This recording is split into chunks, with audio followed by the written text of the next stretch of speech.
Lorry अड्डा tax और toll tax लगाए जाने के विरोध में आज रामबन में स्थानीय ट्रांसपोर्टरों और आम आदमी पार्टी की जिला इकाई ने नगर समिति रामबन के खिलाफ जोरदार प्रदर्शन किया। ये विरोध डाक बंगला रामबन में किया गया। प्रदर्शनकारियों ने इस टैक्स को अवैध और अनुचित बताते हुए आरोप लगाया कि ये टैक्स ड्राइवरों और व्यापारियों पर भारी वित्तीय बोझ डाल रहे हैं। उन्होंने मांग की है कि इन टैक्सों को तुरंत वापस लिया जाए। आप नेताओं ने चेतावनी दी है कि अगर प्रशासन उनकी परेशानियों पर ध्यान नहीं देता तो आने वाले दिनों में ये आंदोलन और तेज किया जाएगा। ये प्रोटेस्ट नहीं था, ये मीटिंग थी।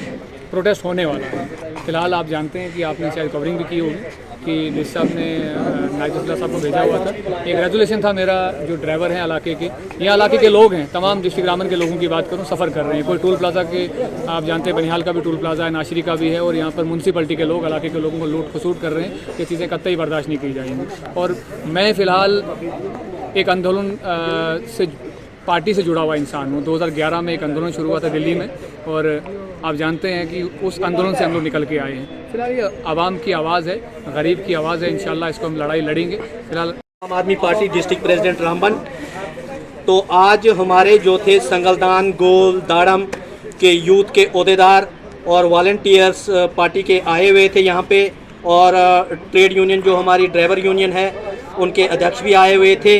इसमें ये था कि इनका कहना ये था कि जब हम NH2 के डायरेक्ट यहाँ से टिप्पर या गाड़ी कोई लेके जाते हैं, लेकिन मैत्रा के अंदर जो NH का रोड पड़ता है वहाँ पे कुछ म्यूनसिपलिटी के लोग डंडे लेके, जिन्होंने ठेकेदारी ली हुई है, वो डंडे लेके इनसे ज़बरदस्ती वसूली करते हैं, डरा धमका के।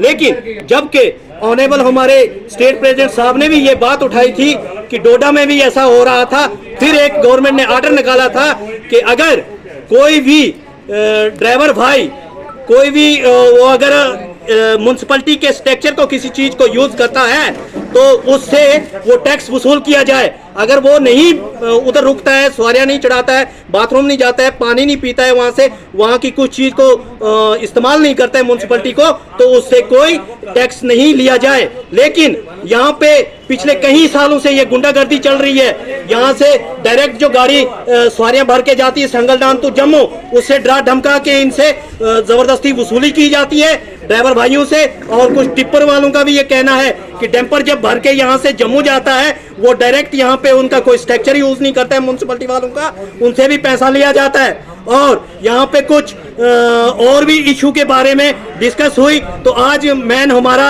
यही मकसद था कि एक एडमिनिस्ट्रेशन तक हम ये अपनी बात पहुंचाएं। यहाँ के डीसी साहब बहुत अच्छे हैं, ऑनेस्ट ऑफिसर हैं, यहाँ की एसपी साहब अच्छे हैं, फुल कोऑपरेट करते हैं जनता को, हमें भी कोऑपरेट किया। हम उनका बहुत बहुत रामबन एडमिनिस्ट्रेशन का भी धन्यवाद करते हैं। और 15 दिन तक ये टाइम भी देते हैं कि इस पे गौर किया जाए। नहीं तो सर, यहाँ की पब्लिक शरीफ भी बहुत है, तो अपना हक लेना जानती है, ये रोडों पे भी आ सकती है। और कुछ इनका कहना है कि पिछले इलेक्शनों में जो गाड़ियां लगी हैं वो आज तक भी उसका जो पैसा उन ड्राइवरों भाइयों को नहीं मिला है। जय हिंद, जय भारत। हम संगलदान के रहने वाले हैं।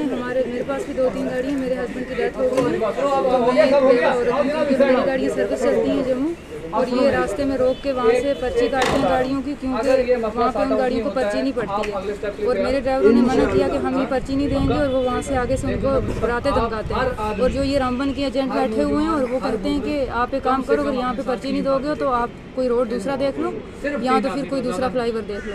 तो ये बात तो गलत है। और अब मुझे वो ये कह रहे हैं कि आप इस बारे में आवाज़ आगे मत उठाओ, तो हम जी आपकी गाड़ियों की पर्ची नहीं लेंगे, तो आप एक बेवा, हम आपके लिए ऐसा इतना कर सकते हैं। तो मेरे हस्बैंड की डेथ हुई तो 5 साल हो गए, तो अगर इनको मेरे साथ इतनी हमदर्दी करनी थी तो फिर 5 साल पहले कर सकते थे, आज क्यों करते। मेरा नाम परवीन कौशल। अभी तक उन्होंने कुछ नहीं कहा। ये हमारा पहला प्रोटेस्ट है। हम देखते हैं, हमने डी साहब से 10-15 दिन का टाइम मांगा है। अगर 10-15 दिन में हमारा ये मसला हल हो जाता है और ये पर्ची यहाँ से उठवा दी जाती हैं, अगर ये ऐसा नहीं करेंगे हम प्रोटेस्ट करेंगे। हर जगह से हमारी गाड़ियों के पास ऑल जेंट के परमिट है, हमारी गाड़ियाँ हर जगह चलती हैं। ये हर जगह ऐसा ही करते हैं। अगर आप अपने सपनों का आशियाना बना रहे हैं तो एराकॉट कंस्ट्रक्शंस है आपकी पहली पसंद, क्योंकि यहाँ सिर्फ टाइल्स, सैनिटरी और हार्डवेयर प्रोडक्ट्स की विशाल रेंज नहीं मिलती, बल्कि साथ में मिलते हैं ढेरों फ्री गिफ्ट्स, और वो भी हर शॉपिंग पर। एराकॉट कंस्ट्रक्शंस में ट्रेंडिंग और लेटेस्ट डिजाइनों की बड़ी रेंज है। एराकॉट कंस्ट्रक्शंस फिर ला रहा है अपने कस्टमर्स के लिए साल का सबसे बड़ा मौका। शॉपिंग करो और बन जाओ लकी विनर, क्योंकि इस बार इनाम सिर्फ ऑफर नहीं, एक जश्न है।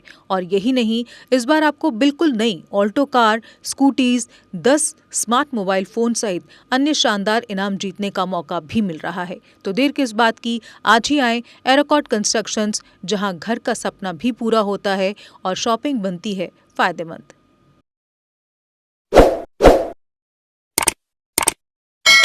जम्मू कश्मीर की खबरों के लिए जुड़े रहिए JK अपडेट के साथ।